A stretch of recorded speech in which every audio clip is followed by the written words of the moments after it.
El tășea să o leacă.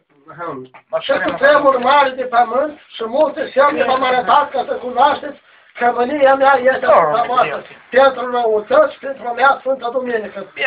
Voi nu cinstiți Duminica cu curăție și cu paza bisericii și vă îndeamnă deamul de faceți alte lucruri. Ori reilor și întărițaților, păzurătorilor ce sunteți voi și nu cunoașteți că v-am dat pâine și vin și mergeți sacul vostru, iar voi nu vă lăsați de faptele voastre cele rele spurcăte. Pentru aceea am vrut să pierde toți oamenii de pe fața pământului, dar m-am întors pentru ruga Maicii mele care pururea să se roagă pentru lume, pentru săraci și pentru nenorociți. Văduvile cele săraci ce strigă în urma voastră, nu le miluiți ca să vă miluiesc și eu pe voi, pe pământ. Pentru păcatele voastre, pentru ziua Duminicii, că pământul nu va rodi, pomii voștri se vor usca și viilor le voi da mult rod, apoi le voi usca, voi lua apa de pe pământ. După aceea să știți că în munca iadului vă veți mulți.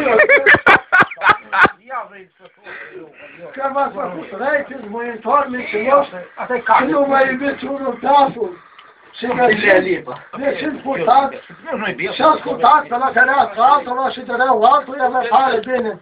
Nu faceți bine săracilor și biserica nu o păziți. Și sunteți răi pe gândi că vă șerați unul pe altul cum v-am dat legea sfântă. Iar voi nu o păziți în Sfânta Duminică, mă odihniți de toate lucrurile mele și duminică am trimis pe Arhangel Gabriel, te-ai dat veste bune, Maicii mele pentru nașterea mea și duminică v-am sculat din morți, am sculat pe Adam din munca iadului, duminică voi judeca lumea, pe cei vii și pe cei morți și voi da fiecare după faptele tale.